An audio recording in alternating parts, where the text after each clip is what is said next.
इस दुनिया में कर्म किसी का पीछा नहीं छोड़ता है।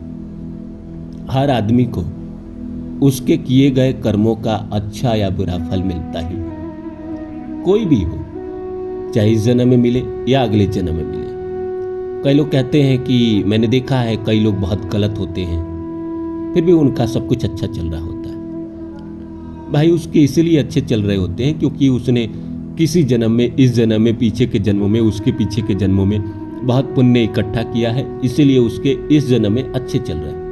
लेकिन इस जन्म में वो बुरा कर्म कर रहा है। जिस दिन उसके पुण्य खत्म होंगे उसको बहुत तकलीफ होगी। एक बहुत पुरानी कहानी है कि एक आदमी था जिसकी 2 बेटी थी, एक बड़ी बेटी और एक छोटी।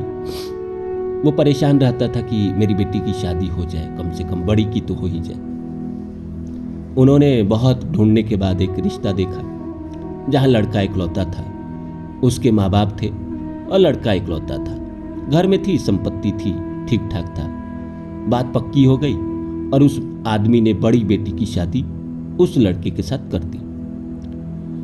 शादी करने के बाद वो आदमी खुद बीमार पड़ गया। जगह जगह डॉक्टर को दिखाया पर ठीक नहीं हो पा रहा था। उसे लगा कि मैं शायद नहीं बच पाऊंगा। उसने अपने दामाद को बुलाया और कहा कि आप एक मेरा काम कीजिए, मेरे छोटी बेटी को अपने साथ रख लीजिए, शायद मैं अब ना बचूं। दामाद ने कहा ठीक है।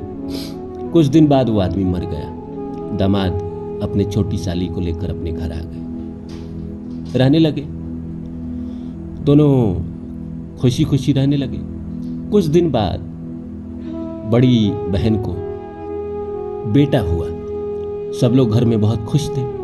लेकिन बेटे के जन्म के बाद उसकी बड़ी बहन परेशान रहने लगी, बीमार रहने लगी। उसको भी जगह जगह दिखाया गया तो इलाज हुआ ही नहीं और कुछ दिन बाद वो मर गई। मरने के बाद घर में मातम छा गया। सब लोग परेशान रहने लगे कि इस छोटे बच्चे का क्या होगा। तो किसी ने सजेशन दिया कि भाई ये जो तुम्हारी साली है, इसकी ही बहन की ये बेटा है, तो तुम एक काम करो, इससे शादी कर लो। शादी कर लोगे तो कहीं ना कहीं ये अपने बेटे जैसे इसको पालेगी, रखेगी, क्योंकि कहीं ना कहीं इसका भी प्यार इसमें है। फिर उसने शादी कर लिया। शादी करने के बाद कुछ दिन के बाद इसको भी एक बेटा हुआ। अब दोनों बहुत खुश रहने लगे। जीवन में सब कुछ अच्छा होने लगा, समय बीतने लगा। फिर लोग बूढ़े होने लगे। तो ऐसा हुआ कि कुछ दिन बाद वो लड़की जो दूसरे बच्चे की माँ थी वो भी मर गई। अब परेशानी और आ गई घर में कि भाई किया जाए तो क्या किया जाए। जो लड़के के पिता थे वो भी बीमार रहने लगे। तो उन्होंने सोचा कि मैं अपने बड़े बेटे की शादी कर देता हूं कहीं, क्योंकि घर में एक स्त्री तो चाहिए। तो उसने अपने बड़े बेटे की शादी एक जगह कर दी। शादी करने के बाद वो आदमी जो इन दोनों बच्चे का पिता था वो भी बीमार रहने लगा। कुछ दिन बाद उसको भी ऐसा लगा कि अब मैं नहीं बचूंगा। तो उसने अपने बेटे और बहू दोनों को बुलाया और कहा कि देखो, ये जो तुम्हारा छोटा भाई है, तुम्हारा देवर है, इसकी ही माँ ने तुम्हारे पति को पाला है, इसकी ही माँ ने तुम्हें पाला है। तुम्हारी जब माँ मर गई थी, मैं शायद कल रहूं ना रहूं, क्योंकि मेरी हालत बहुत खराब है। तुम अपने छोटे बेटे को, भाई को अच्छे से रखना, तुम अपने देवर को अच्छे से रखना, उसको प्यार देना, जैसे इसकी माँ ने तुम्हारे पति को दिया था।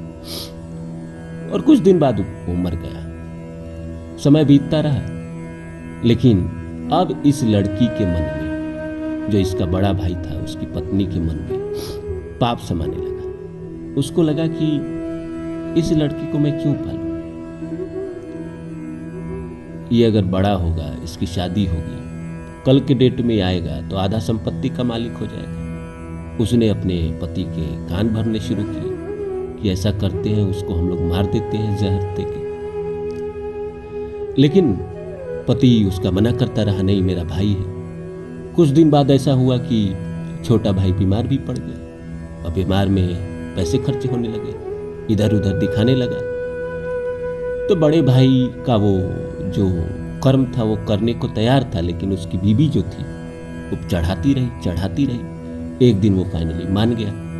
तो बोला कि ठीक है, इतना खर्चा मैं नहीं कर पाऊंगा, तुम जैसा कह रही हो मैं ऐसा कर दूंगा। फिर उन्होंने एक वैद्य ढूंढी जो उसको जहर दे सके। बहुत कोशिश के बाद एक आदमी मिला जो पैसे वैसे लेकर उसने कहा कि मैं जहर दे दूंगा। वो आया इसके घर, इलाज के नाम पर कुछ दिन इलाज किया और फिर एक दिन उसको जहर दे दिया। छोटा भाई मर गया। अब ये दोनों पति पत्नी बहुत खुश रहने लगे, बहुत अच्छे तरीके से रहने लगे, सब जीवन में अच्छा चलने लगा। 1-2 साल बाद इनके घर में बेटा हुआ और खुशी आई, सब अच्छा चल रहा था। 3-4 साल बीते तो वो बच्चा जो इनका जो जन्म लेके आया था वो बीमार हो गया। अब बीमार ऐसा हुआ कि वो ठीक ही ना हो। पूरी दुनिया का डॉक्टर, हर जगह पूरे दुनिया घूम गए, हर वैद्य, हर डॉक्टर, हर इलाज, ठीक ही ना हो। तो इन लोगों को लगा कि भाई अब क्या करें। समय बीतता रहा, 10 साल 12 साल बीत गए। लड़का थोड़ा बड़ा भी हो गया। तो इन लोगों ने सोचा कि यह बीमार तो रहता है, ऐसा करते हैं इसकी शादी कर देते हैं। फिर उन्होंने एक लड़की ढूंढी और इसकी शादी कर दी। अब वो लड़की बड़ी प्यारी सी छोटी सी जो आई, अब इसके घर में रहने लगी। लेकिन इसकी हालत और ख़राब होती गई और ये ऐसा कंडीशन आ गया कि अब बचने का नाम नहीं था। तो एक दिन ये अपने माँ बाप को बुलाया और कहा कि अब मैं नहीं बचूंगा, कल या परसों मैं मर जाऊंगा।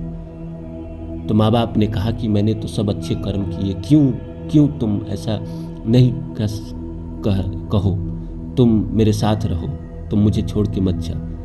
बोला कि मैं तो आप ही का भाई हूं ना, कर्म पूरा हो गया। वो जो जिसको आपने जहर दे के मारा था मैं वही तो हूं जो आया हूं आपका बेटा बनके। आपने जहर दिया, मुझे मार दिया। जो मेरे इलाज में जो मैं बीमार पड़ा था और 10 साल 5 साल जितने खर्चे होने थे उस समय आपने नहीं करवाया, मैंने इस जन्म में पैदा होकर आपसे उतने खर्चे करवा लिए। अब मेरा कर्म पूरा हो गया, अब मैं जा रहा हूं। माँ बाप ने कहा लेकिन तुम्हारी शादी हुई, इस लड़की का क्या कसूर है? लड़की का यही कसूर है कि उस वैद्य ने जो मुझे जहर दिया था वो भी तो भोगेगा। तो वही तो ये वैद्य है जो जन्म लेकर आई है मेरी पत्नी बनकर। अब उसने मुझे जहर दिया था तो इस जीवन में इसको भोगना तो पड़ेगा। वो लड़का ये कहकर मर गया। पूरी जिंदगी माँ बाप और उस बच्ची ने अपने कर्म भोगे। एक माँ बाप मतलब वो जो भाई को जिसने जहर दिया और उसकी भाभी जिसने अपने देवर को जहर दिया, वो बेटे के शोक में पूरी जिंदगी तड़पते रही।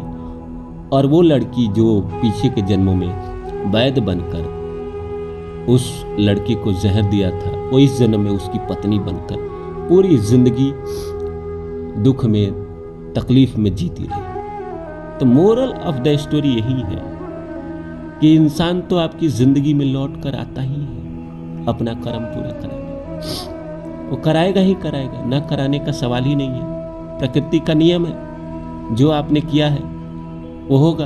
अगर किसी ने आपके साथ गलत किया है तो उसका भी होगा। इसीलिए हर आदमी के साथ अच्छे कर्म कीजिए।